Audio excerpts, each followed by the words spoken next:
정부가 드레스덴 구상 발표 1주년을 맞아 재차 북한에 이에 호응할 것을 촉구했습니다.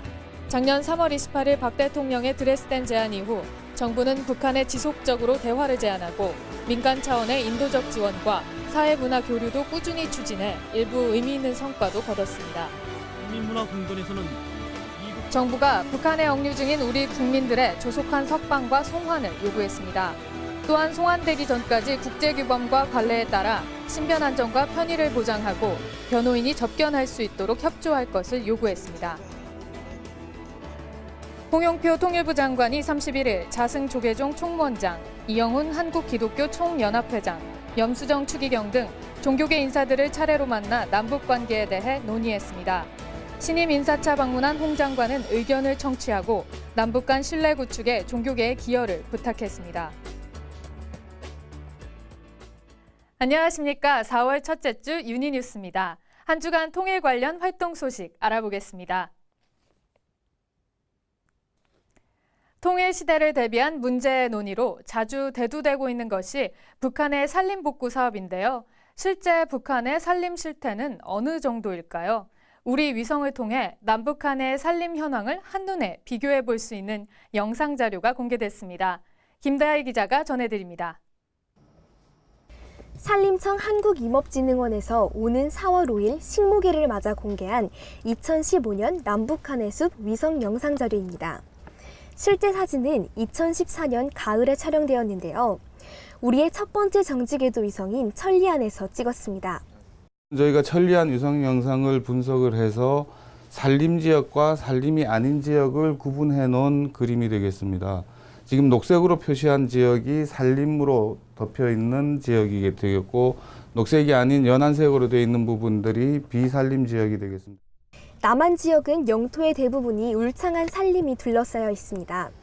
반면 북한 지역은 일부 지역을 제외하고는 한눈에도 황폐한 모습입니다. 현재 북한은 전체가 약 1200만 헥타 정도가 되는데 그중에 약 900만 헥타가 저희들이 산림으로 보고 있습니다. 근데 그중에 약 한 600만 헥타 정도가 산림으로 유지가 되고 나머지 약 한 300만 헥타 정도가 현재 황폐지라고 저희들이 생각하고 있습니다. 과거 독일은 통일 비용의 20%를 동독 지역의 환경 복구에만 사용했습니다. 이는 북한 산림 인프라를 조기에 재구축하는 것이 우리 통일 한국이 지닌 공동의 과업이라는 이야기입니다. 남한의 상황을 조금 보셔야 되는데요. 저희 남한 같은 경우에도 그 전쟁 이후, 6.25 전쟁 이후에 거의 모든 산림이 황폐되어 있었습니다. 근데 70년대 초반부터 산림청에서 치산 녹화 10개년 계획이라는 그 산림 녹화 계획을 수립을 해서 계속 그 나무를 심고 가꾸어서 지금 현재에 이르렀습니다. 그게 현재 약 한 50년이 걸렸다고 보시면 되겠는데요. 지금 북한 산림의 황폐지도 현재 남한 수준으로 복구를 하려면 최소한 50년 이상이 걸리는 작업이라고 생각이 됩니다. 그동안 북한 산림 통계는 그 수치가 발표 기간마다 달라 구체적인 산림 복구 계획을 수립하는 데에 한계가 있어 왔습니다. 진흥원은 인공위성 영상을 기반으로 산림과 황폐지를 구분하는 등 북한 산림 현황에 대한 객관적인 정보를 제공해 산림 복구 사업을 지원한다는 계획입니다. 한국임업진흥원에서 유니TV 김다희입니다. 창업을 하고 싶어하는 탈북민들을 위해 공공기관과 은행, 대학이 손을 잡고 나섰습니다. 탈북민 맞춤형 창업교육과 금융지원, 창업 제도전에 이르는 전반적인 지원 체계가 마련될 것으로 보입니다. 내용 살펴봅니다. 지난해 카페를 창업한 박요셉 씨. 창업을 준비하면서 자금을 마련하는 것이 가장 큰 어려움이었다고 말합니다. 저희는 부동산을 갖고 있는 담보도 없고 이제 어떤 수익을 지속적으로 냈던 어떤 이제 신용도 없으니까 이제 창업을 하려고 할 때 이제 대출이 안 됩니다. 어려웠어요. 그래서 저 같은 경우는 그렇게 창업의 꿈을 갖고 있는 그 같은 고향 친구들한테 이제 그 비즈니스 모델을 이제 설명을 해가지고 이제 같이 공동 투자를 했었어요. 그래서 그 친구들이 일부 정도 한 18명 정도의 청년들이랑 또 저희의 꿈에 이제 함께 하기를 원하는 분들과 함께 한 2천만 원 정도 이제 그 투자를 받았고 2014년 IBK 경제연구소의 탈북민 창업조사 결과 분석과 시사점 조사에 따르면 탈북민의 상당수가 창업을 계획하고 있는 것으로 나타났습니다. 하지만 창업 자금과 시장의 실정 이해의 부족 등을 이유로 창업 진입에 장벽을 느끼는 것으로 조사되었습니다. 이러한 어려움을 해결하기 위해 당국대와 IBK 기업은행, 한국자산관리공사가 탈북민을 위한 맞춤형 창업 지원에 나섰습니다.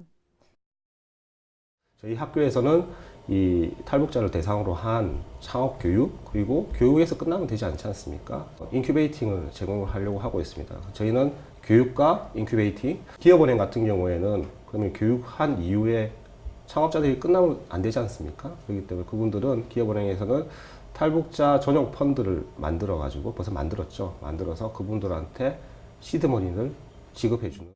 당국대는 창업지원단 산하에 창업 인큐베이팅 설치와 교육을 지원합니다. IBK 기업은행은 탈북민의 창업 자금을 대출해주고 한국자산관리공사는 창업에 실패한 탈북민에 대한 재기를 지원하는 역할을 수행합니다. 열의 9은 망할 수 있습니다. 그걸 대비해서 이제 자산관리공사에서는 창업 실패자들이 다시 재기를 할 수 있도록 부채를 갖다가 다 갖고 와서 탕감을 하는 서비스를 제공하려고 하고 있습니다. 그러면 탈북 창업자들은 창업 교육을 받고 정부에서 돈을 저리의 자금을 받고 은행에서 그리고 나서 채무 탕감을 하고 난 다음에는 두 번째 창업을 할 때는 또 새롭게 시작할 수 있지 않습니까? 새 기간은 오늘 6월부터 시작해 1년에 2번씩 탈북민 창업 프로그램을 운영할 계획입니다. 유니TV 김재순입니다.